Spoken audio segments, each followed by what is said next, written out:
especialización, por la invitación a esta ponencia. De verdad me siento bien honrada en venir acá y conocerles y poder compartir mis conocimientos que tengo sobre este tema que voy a brindar, ¿no? Situaciones críticas del paciente pediátrico en emergencia. Vamos a empezar hablando de las convulsiones y estatus convulsiva. Para iniciar este tema, vamos a decir que el cerebro es el centro que controla y regula todas las respuestas voluntarias e involuntarias. Este gran órgano que nosotros tenemos es el que nos va a dirigir a través de las señales para poder realizar nosotros todas las actividades que normalmente hacemos diariamente. Quisiera compartirles algunas definiciones para poder entender el tema en sí. Así que creí conveniente colocarles sobre las convulsiones. Estas son las descargas eléctricas de las neuronas del cerebro que va a provocar alteraciones de la función motora, sensorial, vegetativa o de comportamiento. A diferencia del estatus convulsivo, que es una crisis convulsiva o de convulsiones recurrentes. Aquí va a haber una pérdida de conciencia, ¿ya? Y esto va a durar más o menos entre 20 a 30 minutos y en muchas ocasiones también se va a extender minutos más. Otra definición para poder entender el tema también hablamos de la epilepsia. La epilepsia son 2 o más convulsiones separadas al menos cada 24 horas y estas no van a ser provocadas por factores específicos. Y una convulsión febril va a ser una crisis convulsiva que sí va a ser provocada necesariamente por la fiebre y que generalmente ocurre en nuestros niños en el grupo etario de 2 a 5 años.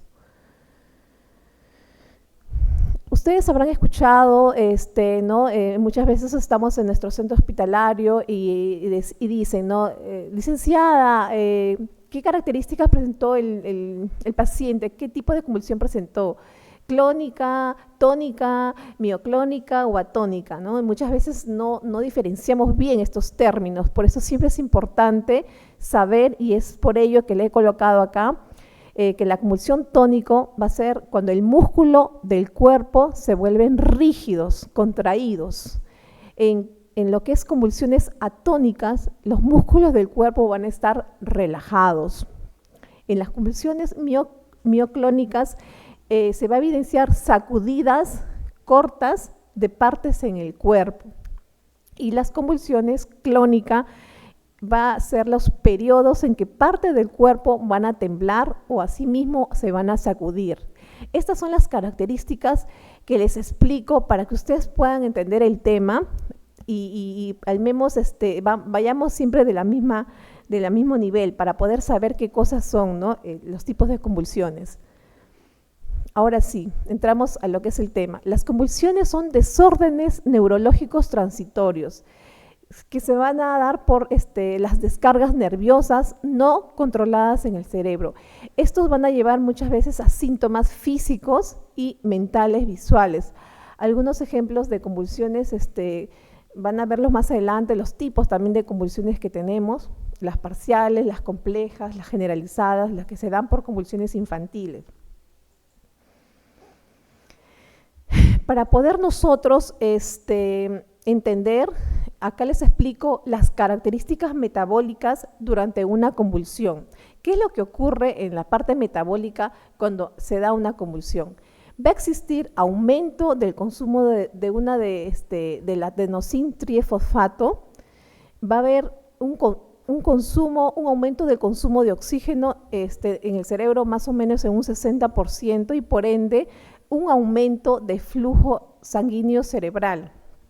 Las neuronas de nosotros, cuando hay una convulsión, se van a quedar sin oxígeno y también no va a existir glucosa. El aumento del lactato también en tejidos cerebrales, la acidosis e hipoxia secundaria y todo por ende va a haber una lesión y destrucción de los tejidos cerebrales. Eso es lo que, bueno, en la parte metabólica les explico lo que ocurre, ¿no? Por eso es que muchas veces llegan a los pacientes a la emergencia, llegan con convulsión, llegan desmayados, con sus movimientos tónico-clónico, como les explicaba. Entonces, saber cómo reconocer qué es una convulsión.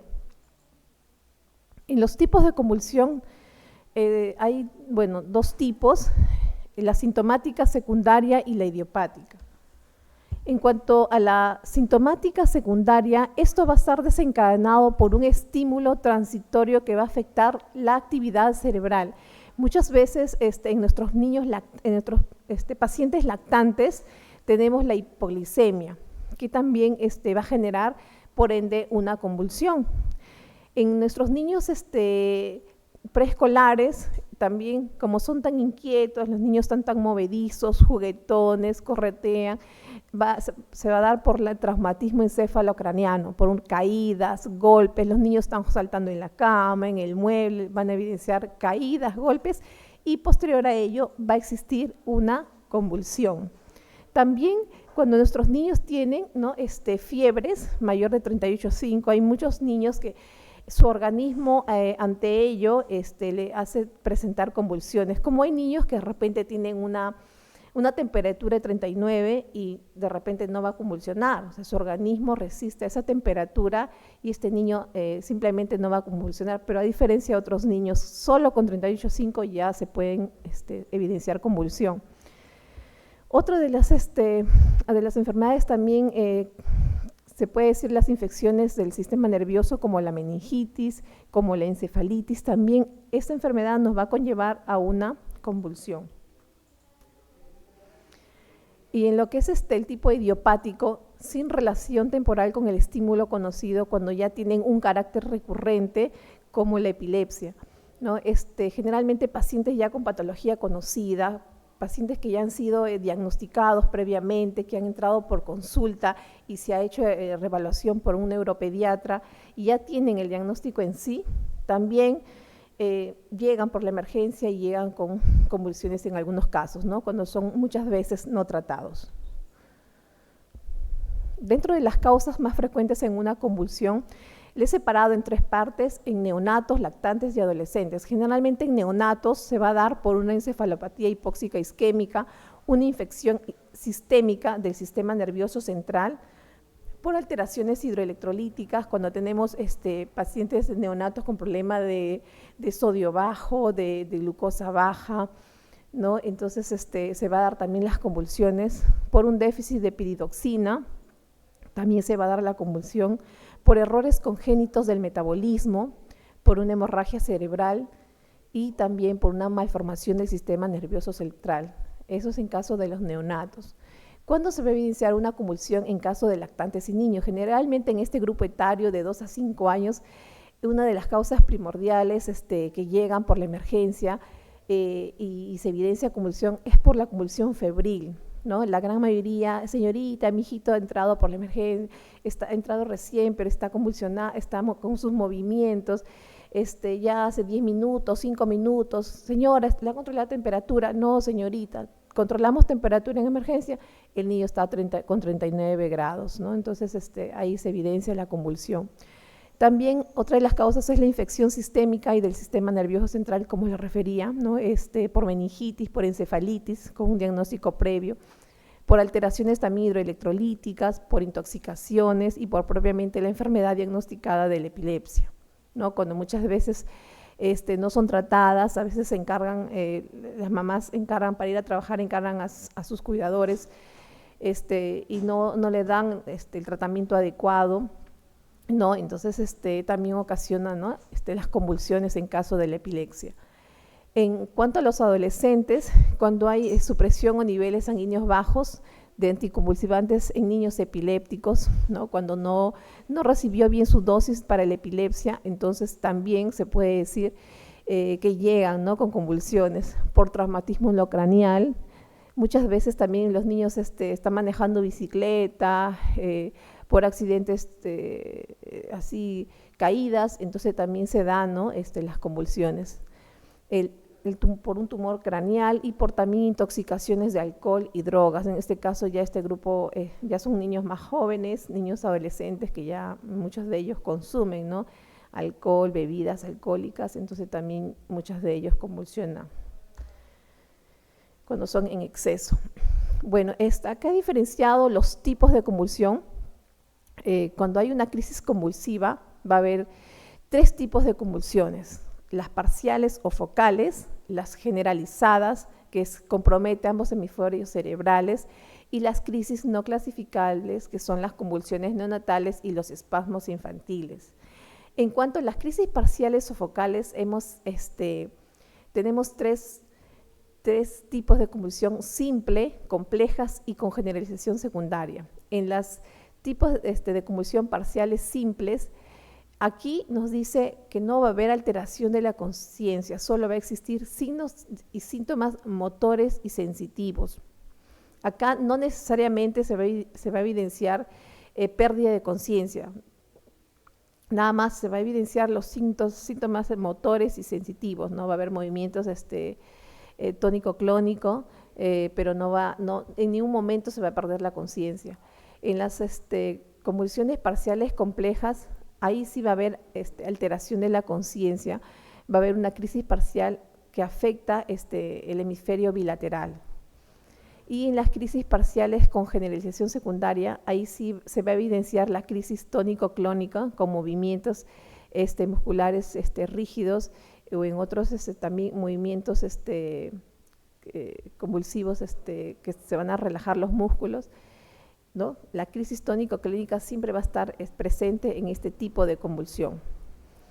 En la crisis convulsiva generalizadas, que compromete ambos hemisferios, aquí sí, de todas maneras, sí o sí va a haber alteración de la conciencia, ¿no? Se va a dar una crisis de ausencia.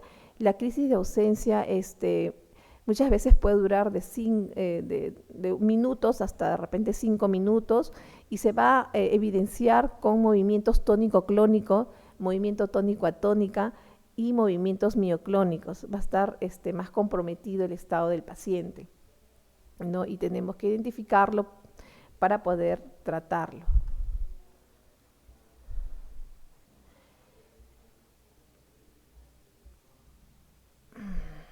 Creo que me viene muy acá.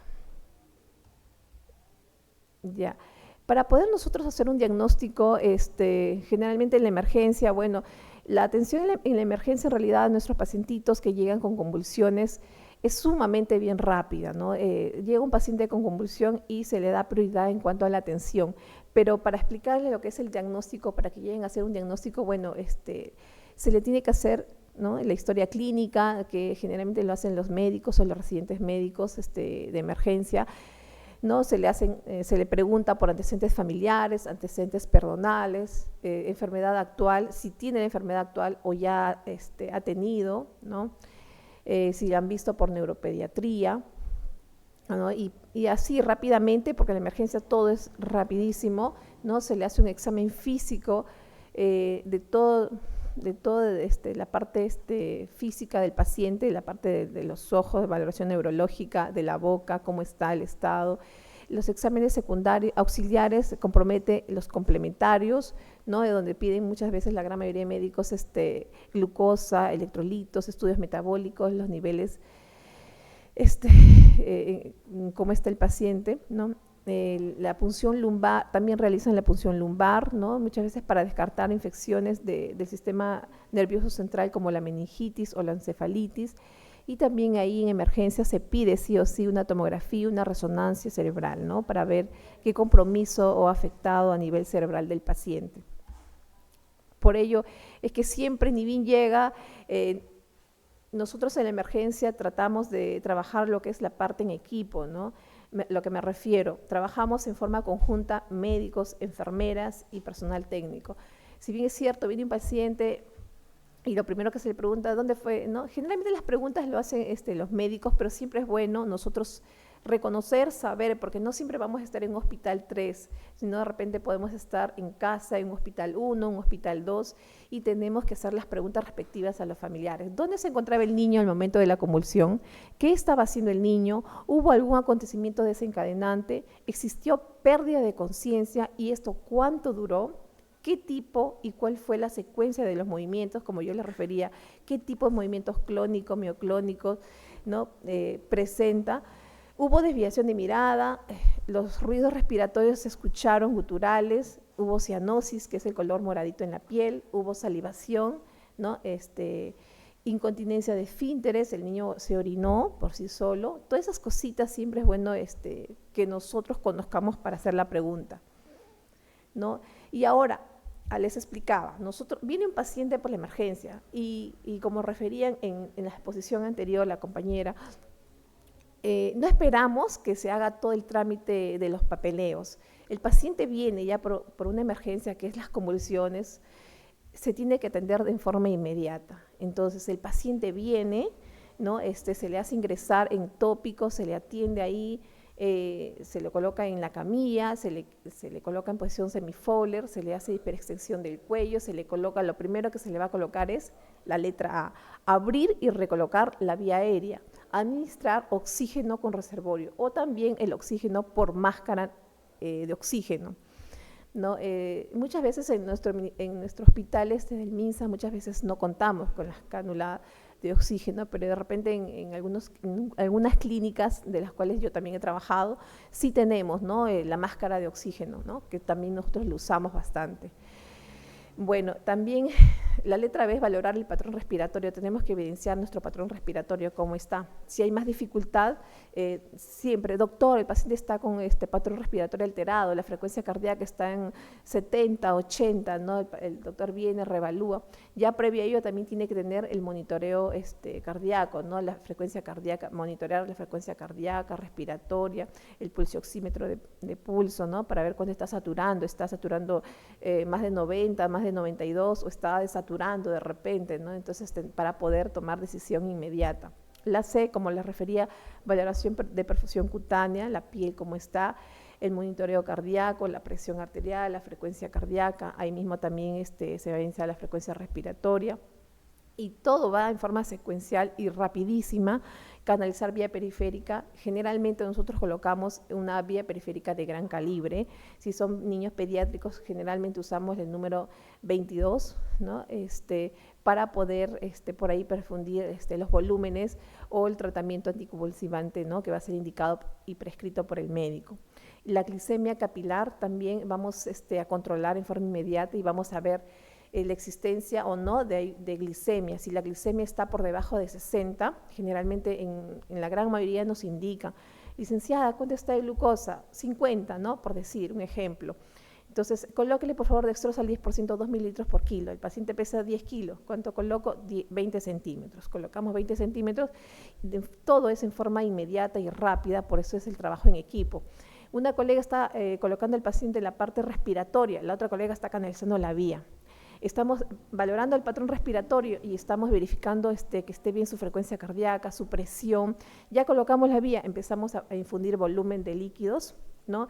Licenciada, la glucosa, estamos ya controlando la glucosa. Para ello estamos verificando la letra D, valoración de pupilas, ¿no? La valoración neurológica, cómo está el paciente, despierta, no despierta, su escala de coma de Glasgow, cómo está. Entonces, ahí mismo también desvestimos, tomamos temperatura, porque el paciente puede ser que ha entrado por una crisis convulsiva, ¿no? Está con fiebre 39 o más, y tenemos que identificar en la misma emergencia. Todo paciente cuando ingresa por emergencia, todos estos cuidados, como ustedes observan, que les he mencionado, la A, la B, la C, la D y la E, todo ello se tiene que realizar, pero se realiza en forma rápida y en forma eficiente, ¿no? Y no solamente, como les vuelvo a repetir, el trabajo es de una sola persona. El trabajo, quiero recalcar el trabajo en equipo, porque es lo que se hace en la emergencia. El trabajo no es solo de la enfermera, el trabajo es del médico, del residente, si en caso lo hubiera, del personal técnico, de la otra colega, porque todos en la emergencia corremos y atendemos al paciente para poder iniciar el tratamiento adecuado, ¿no? Asimismo, también acá les colocaba, ¿no? Como ejemplo, administrar oxígeno por mascarilla, valoración del patrón respiratorio, verificar la saturación, ¿no? Adecuada, canalizar la vía, como ustedes observan. ¿Por qué canalizar una vía de gran calibre, ¿no? Grueso? Porque tenemos nosotros que prevenir los síntomas de flebitis en caso de la administración de los anticonvulsivantes. Sabemos que la fenitoína es un medicamento irritante y todo medicamento irritante nos ocasiona flebitis en la piel. Cuando ustedes escuchen y observan, no, el doctor te indica, licenciada, póngale fenitoína, un bolo de 50 miligramos o de 100 miligramos stat, y de ahí se le coloca horario, ustedes tienen que saber diluirlo, el medicamento, porque si no sabemos la dilución, en realidad al paciente le vamos a ocasionar flebitis, vamos a quemar las venas, se va a evidenciar toda la parte de donde se administra el medicamento y la parte de donde está el catéter enrojecido a los bordes, con quemazón a los costados, ¿no? Es un signo de flebitis que nosotros como enfermeras tenemos que realizarlo. Siempre recalco acá porque es lo que a veces encontramos en el servicio, encontramos en el hospital. Recibimos el turno, el paciente con la vía quemada. ¿Qué pasó por ahí? ¿No? No sé, yo le he diluido bien, pero se quemó, no sé, pero se ha hecho recién. Entonces, colegas, compañeras, compañeros, tenemos que identificar bien nuestro calibre, nuestras vías periféricas, estemos atentas a los que puede pasar más adelante, diluyamos bien nuestro medicamento, siempre en 100 centímetros, ¿no? Por Volutrol y lento. No pasar rápido porque se me acaba el turno, porque tengo que irme, no, pasar como se debe pasar, lento, diluido, por favor. El paciente lo va a recibir el medicamento, pero depende cómo nosotros también administremos. Hago énfasis esto porque siempre se ha encontrado, ¿no? Y se ha evidenciado lo que es flebitis, ¿no? En los pacientes y es muy triste ver pacientes con flebitis porque tenemos que tratar la flebitis después, ¿no? Y también cómo queda nuestro trabajo como personal de enfermería, ¿no? No, la enfermera no le cuidó la vía del paciente, ¿no? Entonces tenemos que nosotros prevenir ello. Proteger al paciente de lesiones, ¿no? Instalar barreras laterales para evitar caídas. Sabemos que un paciente que convulsiona, ya tratamos la convulsión, el paciente no, está tranquilo, está ventilando bien, saturando bien, igual. Si sabemos que tenemos varios pacientes o en la emergencia llega otro paciente más grave, está en trauma shock, llega por si un envenenado, llega un paciente con paro cardíaco, entonces yo tengo que asegurarme, ¿no? Coordinar con el familiar, poner sujeciones, barandales a los costados y cuidar a mi paciente, porque tengo que pensar qué es lo que puede pasar al paciente si de repente presenta otra convulsión, ¿no? De todas maneras, siempre estar nosotros a la expectativa y cuidando siempre a nuestros pacientes.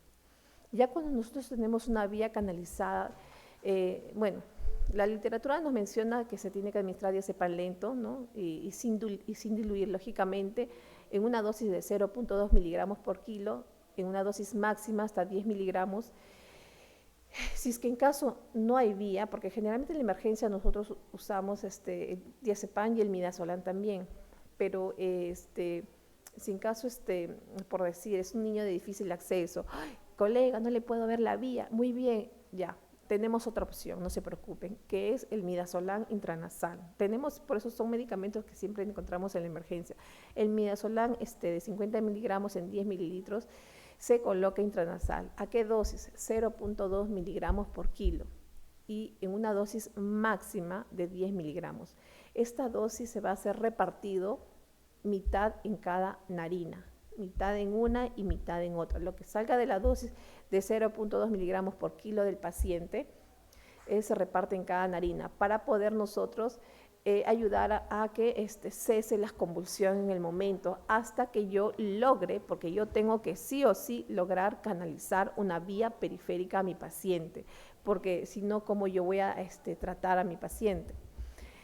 Y si en caso no se puede buscar una vía porque no hay venas, están colapsadas, no se evidencia, tengo que avisar de informe inmediato al médico para que considere o se apoye con un acceso venoso. Si hubiera sin inestabilidad hemodinámica, o sea, el paciente no tiene problema cardíaco, no tiene problema de frecuencia cardíaca ni de presión arterial. También seguidamente se coloca, porque la fenitoína es un medicamento de primera línea para ser tratada de las convulsiones, fenitoína 20 miligramos endovenoso. Esto se coloca, como les vuelvo a repetir, bien diluido y bien lento para que no irrite nuestra venita periférica y de preferencia de gran calibre.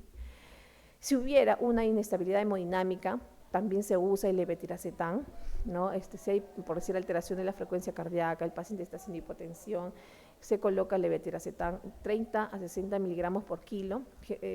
Según lo que se lee, hay indicación por endovenoso y también vía oral, ¿no? Si es endovenoso se administra en 15 minutos, pero nosotros en nuestra realidad siempre usamos vía oral, ¿no? Por eso se le coloca una cánula, una sonda orogástrica.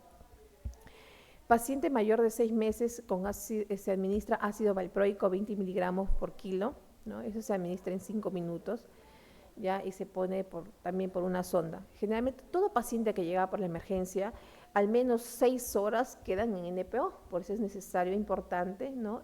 La administración de los medicamentos y la colocación de una sonda para poder evitar, ¿no? También que estos puedan morderse la lengua y también poder evitar ¿no? Por ejemplo, si no se coloca una vía y al menos por la sonda va pasando los anticonvulsivantes también hasta que el médico logre encontrar un acceso venoso. Para los pacientes neonatos, ¿no? En caso de convulsiones también se utiliza el fenobarbital, 20 miligramos por kilo de dosis carga. En convulsiones neonatales también, según la literatura nos muestra, ¿no? Que se usa la piridoxina de 50 miligramos. Y siempre vuelvo a repetirles, la administración médica de los medicamentos es lógicamente a cargo de los médicos. Nosotros tenemos que estar a la expectativa o tenemos que referir los síntomas de los pacientes, ¿no? Que puedan evidenciarse. Acá les he traído un proceso de atención de enfermería, ¿no? En caso de convulsiones, más o menos de lo que realmente podemos encontrar en nuestra emergencia, porque si bien es cierto, en nuestra emergencia nos llegan pacientes convulsionando, pacientes que ya tienen una patología previa y que no tienen tratamiento continuo o adecuado, muchas veces pacientes que ya presentan convulsión después de una crisis febril, una convulsión febril. Los papitos muchas veces, aunque ya ahora ya, al menos en nuestra actualidad, ya los papitos saben, si no tratan la fiebre, lo que puede llevar es a una convulsión también. Entonces los papitos tratan actualmente de administrar medicamentos para, ¿no? combatir la fiebre y prevenir convulsiones futuras. Pero siempre es bueno nosotros como personal de enfermería identificar a esos pacientes para poder evitar, ¿no? ciertas complicaciones más adelante. Bueno, les he mencionado unos diagnósticos y unos planes de atención en casos de convulsiones. Como primer diagnóstico, riesgo de alteración de control autónomo muscular, movimiento involuntario, ¿no? Ese es un diagnóstico que he encontrado y que también considero, ¿no? dentro de mi plan de atención, evaluación de la frecuencia, duración, tipo, intensidad y localización de las convulsiones. Vamos a aplicar la terapia adecuada de acuerdo al caso clínico, ¿ya? Lógicamente, quien se encarga de diferenciar o decirles qué tipo de convulsión tiene es la enfermera, pero la enfermera también tiene que preguntar, señora, ¿cómo fue la convulsión, ¿no? ¿Cómo vino? En su casa, ¿cómo convulsionó? Porque muchas veces viene ya convulsionando previamente. Entonces, siempre preguntarle y poder darle razón, porque igual el médico viene y vuelve a preguntar, ¿no? Evaluar si presentan efectos secundarios o complicaciones en caso de los medicamentos o qué medicamentos ha recibido, ¿no? previamente. De repente es un chico con epilepsia que le han dado otro medicamento, ¿no? a la par, también eso se tiene que tener como referencia. Debemos controlar los niveles de oxígeno en sangre, también nos piden acá monitorear lo que es mediante una gasometría. Generalmente a muchos no les piden, pero siempre también es necesario. Nosotros en la UCI pediátrica también monitorizamos, ¿no?, mediante AGA para verificar cuál es el oxígeno en sangre del paciente. Administrar líquidos para mantener la hidratación adecuada, ¿no? Como les refería, siempre es importante encontrar el acceso venoso para la iniciación del tratamiento, porque el niño de todas maneras va a quedar en NPO 6 horas al menos en la emergencia, y de ahí el niño, si es pequeño, lógicamente el niño va a querer comer, el niño va a llorar, entonces tenemos que iniciarle una hidratación de dextrosa, electrolitos, según fuera el caso, o si no, más adelante también su leche, ¿no?, por la sonda orogástrica. Adecuadamente a ello también realizar examen neurológico constante, porque tenemos que tener en cuenta cómo están las pupilas, la valoración de la escala de coma de Glasgow para ver cómo está nuestro paciente, ¿no? Responde, no responde, porque generalmente todo niño que ya ha sido tratado para la convulsión, vamos a observarle que después va a despertar, ¿no? Va a despertar, pero del cuidado de todo ello se encarga la enfermera, y tenemos que estar preguntándole: señora, el bebé despertó, ¿cómo está? Y ir manejando y monitoreando lo que es pupilas, ¿no? Valoración de pupilas. Otro diagnóstico que también consideré es riesgo de lesión. Generalmente riesgo de lesión porque es lo que puede pasar, no es un diagnóstico potencial. Riesgo de lesión debido a movimientos y actividades físicas no coordinadas. Básicamente lo que me enfoco acá en el plan es mantener al paciente estable para evitar lesiones, ¿no?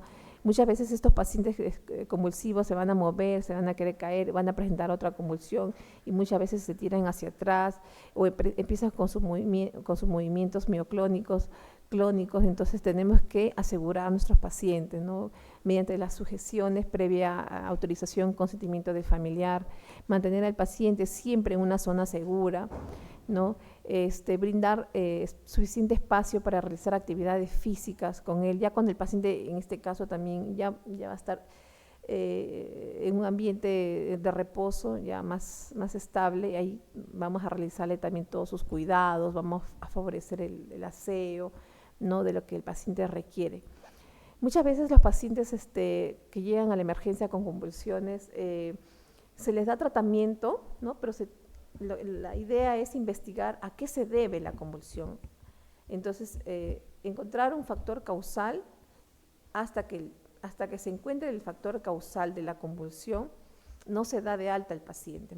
Ya cuando el paciente se encontrara la causa, y si el niño recupera o mejora, se le da tratamiento bioral y se va de alta, pero en muchas ocasiones no. Cuando es por primera vez que llega el paciente con convulsión, se busca el factor causal y de ahí se hospitaliza hasta buscar la causa, ¿no? Lógicamente el paciente en emergencia siempre es visto por hacen interconsulta neuropediatría, ¿no?, y se le da tratamiento en casa. Si en casa estuviéramos en un hospital 1 o de repente una posta médica, evaluar bien, y de ahí el médico hará la referencia para un hospital de alta complejidad para que pueda hacerle seguimiento, ¿no?, y pueda ver a qué se debe la convulsión. Hemos tenido pacientes referidos de provincias en muchas ocasiones también por el tema de las convulsiones, porque son convulsiones que no paran, ¿no?, que continúan, porque en realidad no hay un tratamiento adecuado, y quien se encarga de ver lógicamente los medicamentos anticonvulsivantes son los neuropediatras. El médico, mediante exámenes, ¿no?, que le hacen al paciente, es el que se encarga de ello. Otro del diagnóstico que puede encontrar es el riesgo de alteración de la estructura y la función del sistema nervioso. En mi plan de cuidado también he considerado manutención estricta de la medicación previamente prescrita. A lo que me refería es de la administración de los anticonvulsivantes propiamente, pasarlo en forma diluida, lenta, ¿no?, para que no pueda irritar la piel del paciente. Mantener una adecuada posición corporal, administrar líquidos según la necesidad y demanda del paciente, administrar líquidos vía oral, como les refería. Pacientes ya que son lactantes van a pedirnos leche, van a pedirnos comer, y ellos no te van a decir: señorita, tengo hambre, mamá, quiero comer. Ellos van a llorar de hambre. Entonces tenemos que también en este plan colocarle su sonda, ¿no?, administrarles leches por la sonda, después de las horas ya necesarias que quedan en NPO, el médico va a indicar, ¿no?, la dieta al paciente. El paciente de todas maneras tiene que empezar con su tolerancia oral, ¿no?, con su administración de su leche. Evaluar el estado de los reflejos, si hay movimientos, no, ya generalmente eso lo hacemos en forma conjunta también para cada paciente. Prescribir analgésicos si en caso la situación lo ameritara, ¿no? En casos cuando hay convulsiones, muchos pacientes terminan cansados, los pacientes terminan un poco agotados, confundidos, cuando ya despiertan van a estar confundidos, y estos van a presentar, en muchas ocasiones se ha visto también, porque los mismos niños refieren: me duele mi cabeza, se tocan la cabeza, señorita, me duele mi cabeza. Son los síntomas postictal. No sé si ustedes lo habrán escuchado. El periodo postictal comprende ello: el cansancio, el agotamiento, la debilidad, que van a estar ellos confundidos, no van a saber en dónde se encuentran, que van a presentar dolores de cabeza continuos, ¿no? Ahí se va a administrar, ¿no?, el analgésico respectivo según lo que necesite en el momento el paciente, ¿no? Por eso es importante la comunicación continua con nuestro personal de la emergencia, ¿no?, en nuestros médicos, para poder hablar el mismo idioma y tratar bien en la forma que se requiere en el momento nuestro paciente. Eso es cuanto, bueno, he tenido que explicarles, exponerles.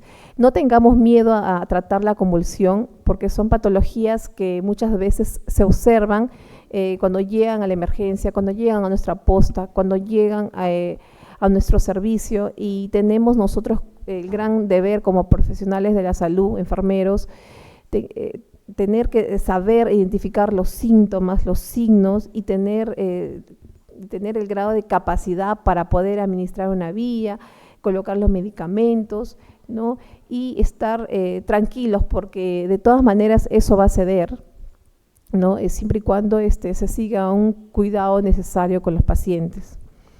Así que el trabajo en equipo es importante y tenemos que seguir en pie en ello, ¿no? Difundir siempre la comunicación, el servicio, enfermeras, médicos, personal técnico, todos formamos un equipo de trabajo cuando se requiere, no solo en la emergencia, sino que también en otros servicios, en la UCI, también el trabajo es en equipo. Licenciada, el paciente está que convulsiona. Ya, identificar de inmediato, porque todo se en forma rápida y de inmediato. Doctor, el paciente está convulsionando, está con movimientos de deviación de mirada, taquicárdico, está desaturando, si el paciente está hospitalizado, ya, licenciada, administre midazolam, se le aplica, ya se dio, ¿no? Pero en caso de la UCI, los pacientes no se trata de tratar, ¿no?, la convulsión, pero de ahí nuevamente se le hace estudios, ¿no?, para ver a qué se debe, ¿no? Eso es con respecto a bueno, hablándole un poquito más para que también conozcamos, ¿no?, nuestra realidad.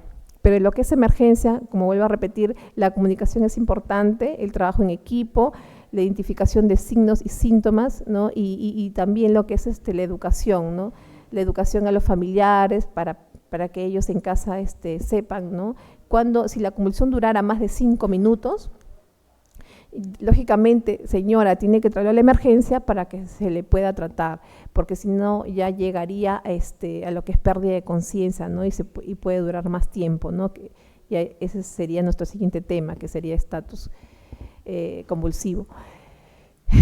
Bueno, hasta aquí ha llegado lo que es parte de mi exposición. Agradezco a ustedes y cualquier consulta, por favor, estoy dispuesta a escucharlos y a responder. Gracias. Sí, estimados participantes, si tienen alguna consulta pueden activar la manito de Zoom o escribirnos al chat de la reunión.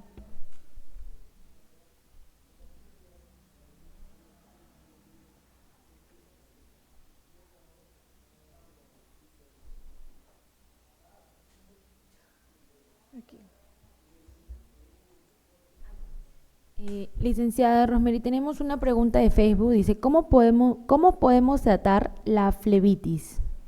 La flebitis, bueno, sí es un tema aparte, pero sí les voy a explicar. Nosotros en el hospital, cuando tenemos un niño con flebitis, que muchas veces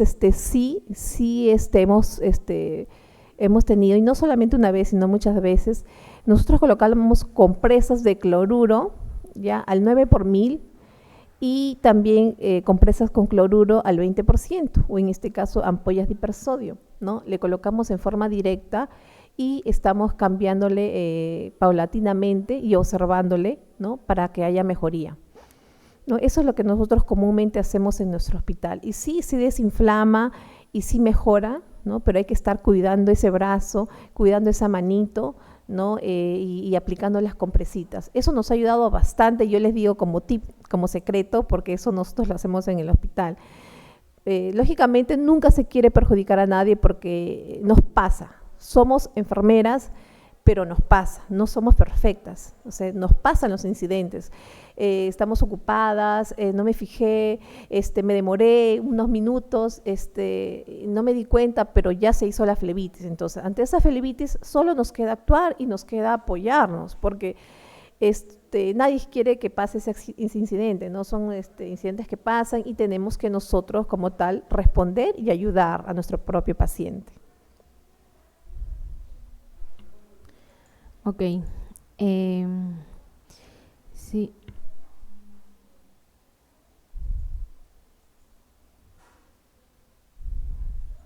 Licenciada, al parecer ya acá hay otra pregunta de la licenciada Yesenia. Dice, ¿el bicarbonato de sodio tiene alguna experiencia con esta solución? Bicarbonato de sodio, ¿me puedes explicar para qué? Para lo que es en caso de flebitis. Para tratar la flebitis. Sí. Bicarbonato no, yo te hablaba de hipersodio. O sea, hipersodio es el cloruro al 20%. Eso sí, yo tengo experiencia propia. Yo misma, con evidenciados o tipos de flebitis, yo le he colocado a mis propios pacientes, ¿no? Filtración de vía o leve flebitis cuando recién están empezando. Le he colocado compresas, ¿no? Cojo un apósito, le aplico 1 o 2 ampollitas de hipersodio al 20% y les aplico y mejora, ¿no? No te voy a decir que mejora al par de horas, que es evidencia, sino ese es un cuidado de un día, ¿no? Que tenemos que estar aplicando las compresas y bueno, sí mejora. Yo con lo que es hipersodio yo te doy fe porque yo le he aplicado, pero con bicarbonato no he tenido ¿no? El gusto de aplicar en caso de flebitis, pero sí hipersodio, ¿no? Gracias, licenciada. Al parecer ya no tenemos más preguntas. Gracias. No, me dice la licenciada Alicia, me dice. Ya, perfecto. Una preguntita más, dice. Licenciada, si el paciente no se ve afectado en signos vitales, no baja la saturación ni frecuencia cardíaca, pero presenta signos de convulsión, ¿eso podemos confirmar que sí es una convulsión? Claro. En este caso muchas veces también, por eso le digo, los síntomas son diferentes en cada niño. Hay desviación de mirada, pero también no va a haber desviación de mirada. Puede haber solo desaturación y taquicardia, pero también no va a haber, en muchos niños, en mi experiencia personal, no he tenido niños desaturando ni con taquicardia, pero sí con desviación de mirada y movimientos tónico-clónicos. Entonces, ahí es nuestra observación como enfermera. Tú observas a tu paciente que está con ese tipo de movimientos, de convulsiones, entonces de inmediato avisar al médico. Doctor, el paciente está convulsionando, ¿qué tiempo? Por eso la convulsión no se espera 5 minutos, no voy a esperar que todavía siga convulsionando para avisarle al médico. No, la convulsión se trata de informe inmediata. Tú ves con uno de los síntomas de convulsivos a tu paciente de repente a tu familiar, porque de repente puedes estar en casa, como les referí, o en una posta, o en un hospital 1, en un hospital 2, o en tu hospital 3, de inmediato, doctora, el paciente está convulsionando. Entonces tú tienes que saber cómo actuar y de forma rápida se tiene que hacer todo ello, ¿no? La administración, si no tiene vía, ponerle una vía. Si tiene su vía, administrarle su midazolam, ¿no? Lo que te indique el médico en el momento, ¿no? Sabemos que el midazolam te cesa las convulsiones en forma rápida, el diazepam, el midazolam, pero muchas veces, bueno, como les refería, el medicamento de primera línea es la fenitoína, ¿no? Pero eso bajo supervisión e indicación médica. Por eso siempre recalco y lo vuelvo a repetir, el trabajo en equipo es sumamente importante y la atención en forma rápida, eso nos va a ayudar a nosotros a evitar daños cerebrales en el futuro de nuestros pacientes. Acá la licenciada María Julia nos indica, en cuanto a la dilución de la fenitoína, ¿en cuántos mililitros de SF se puede mínimo diluir? Eso va a depender de cada paciente, ¿no? Dependiendo si es lactante, si es pediátrico y si es un niño, bueno, si es un adulto. Nosotros en el hospital manejamos siempre según la dosis, ¿no? Bueno, es un tema aparte, pero sí les voy a explicar un poco.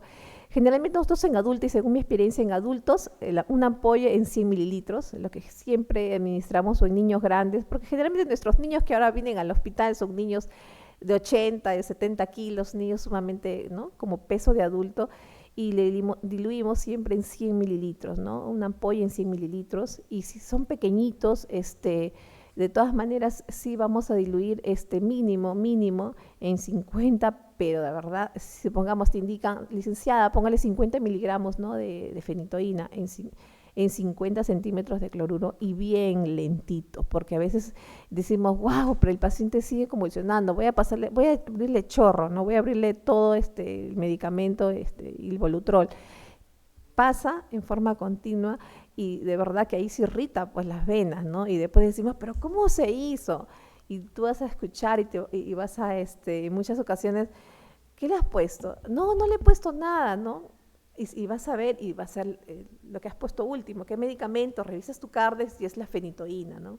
Y déjenme compartirles, ya que hablamos de esto, que también hay varios medicamentos, no solo la fenitoína que causa lo que es irritación de la vena, el gluconato de calcio, la sedación del fentanilo, ¿no? Midazolam, cuando pasa en dosis pura.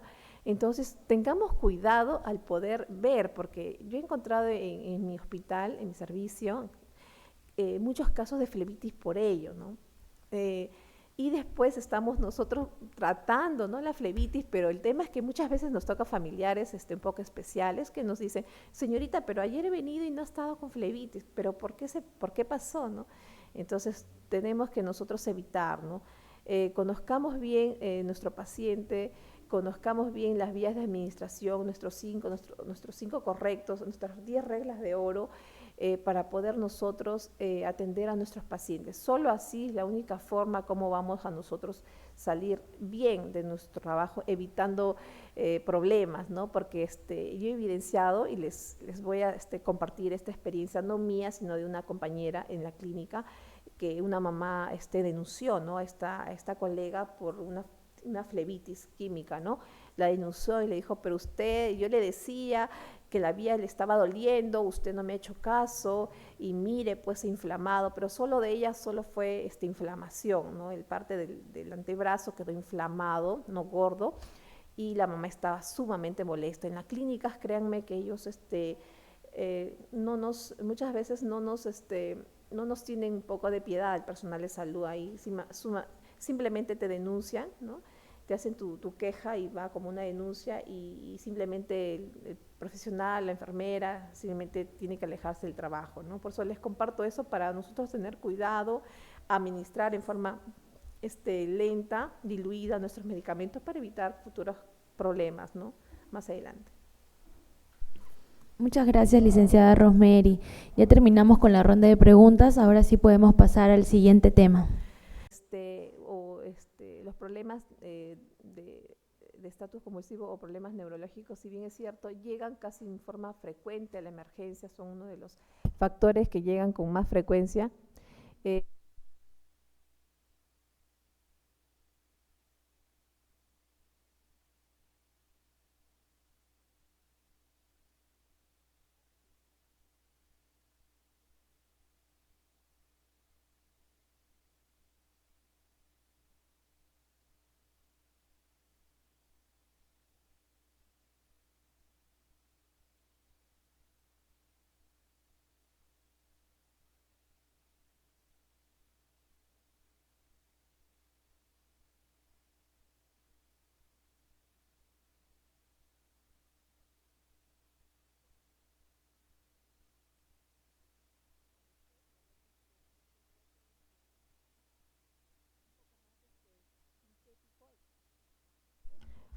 ¿Aló?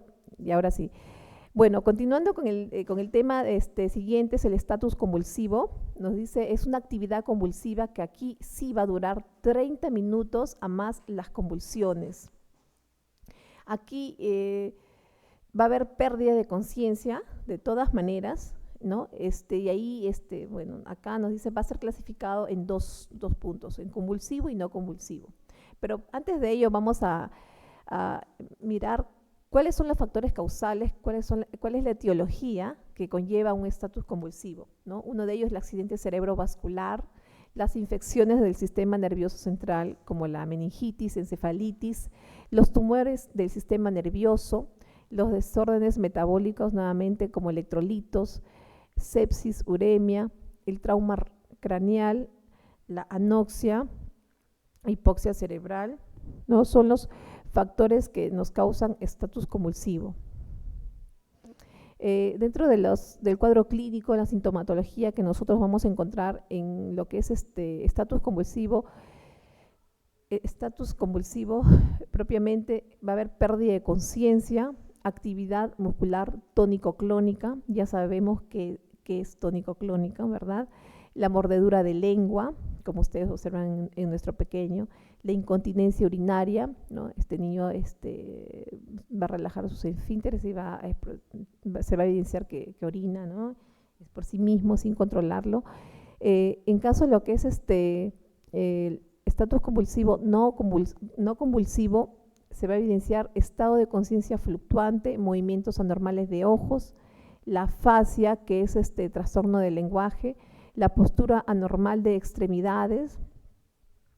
Eso es lo que básicamente vamos a encontrar cuando nuestro niño ya tiene un estatus convulsivo.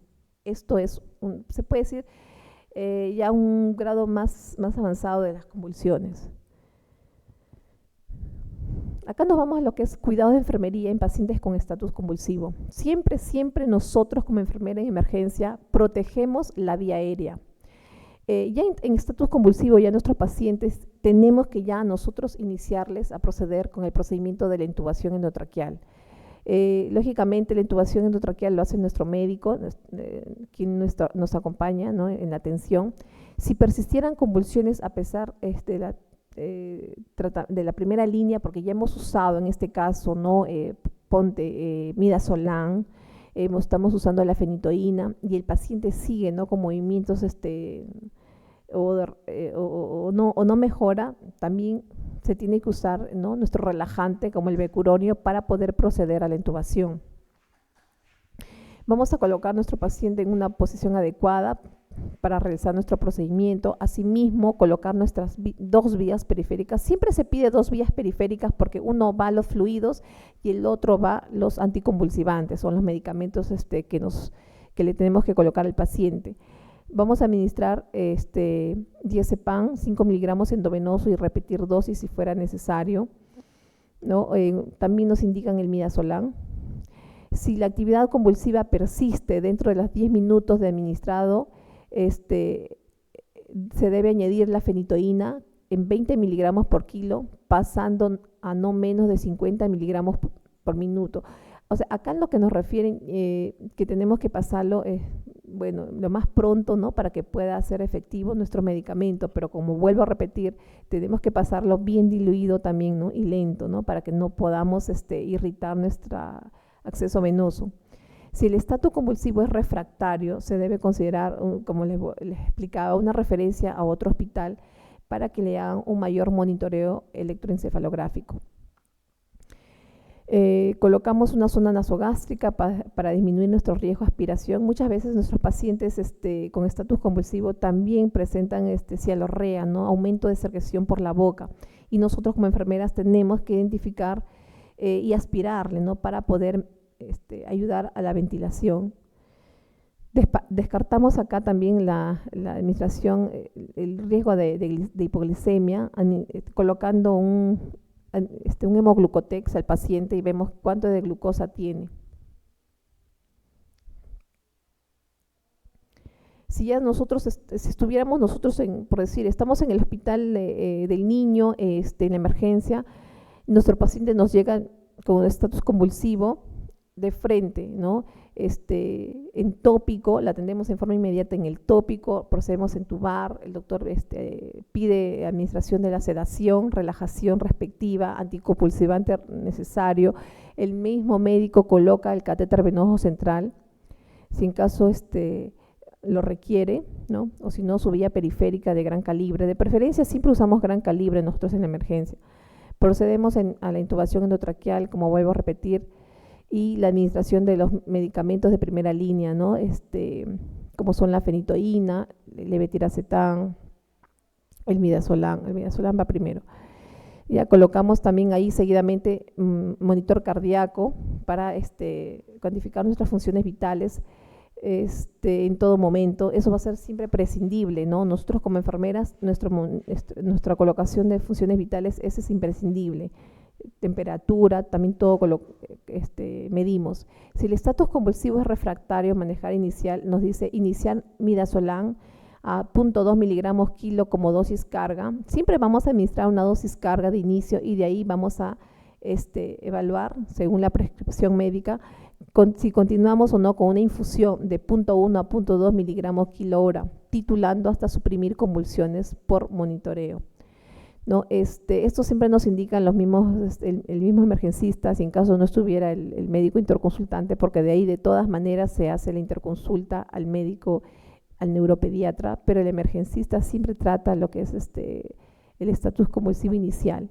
Si el paciente no respondiera a midazolam, ahí también iniciamos el tiopental con una dosis carga de 3 a 5 miligramos kilo y luego vamos a continuar en una infusión de 3 a 5 miligramos kilo hora. Esto es muy importante saber, ¿no? Qué medicamentos usualmente nosotros colocamos en caso de la emergencia con un niño con estatus convulsivo. Seguidamente ahí mismo, de todas maneras nos van a pedir una tomografía cerebral, una punción lumbar, al controlarse convulsiones y luego hospitalizarse, ¿no? Porque de todas maneras un niño con estatus convulsivo sí o sí se va a hospitalizar. ¿Ya? Y entonces se coordina, ¿no? El pase se coordina si hay pases en la UCI, entonces el paciente pasa de frente a la UCI y el paciente llega intubado, llega bajo efectos de sedación, ¿no?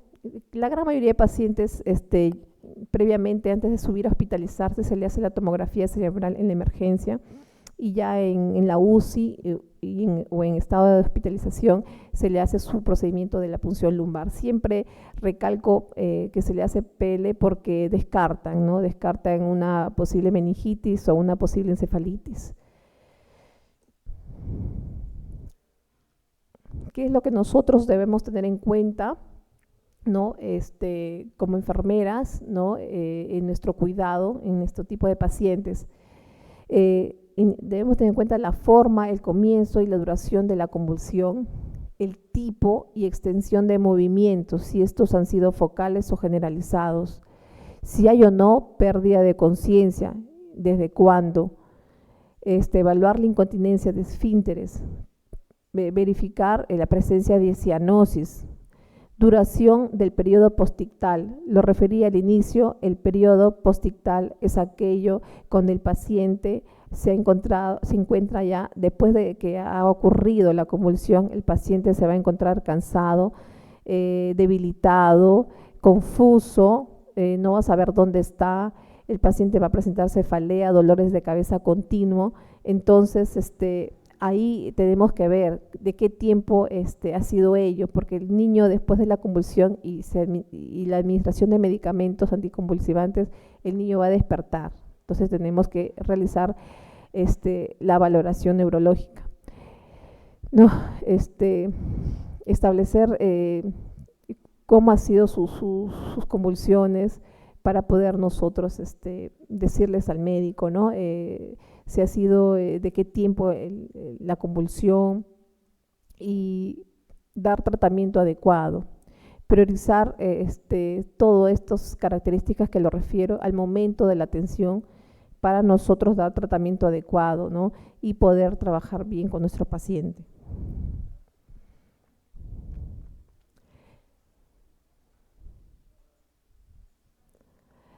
Una de las partes que rescato, no eres lo que tienes, sino eres lo que das. Recordamos y pongámonos en lugar del otro en el momento de la atención. Cuando nosotros estamos en la emergencia, imaginémonos que estamos atendiendo a nuestros hijos.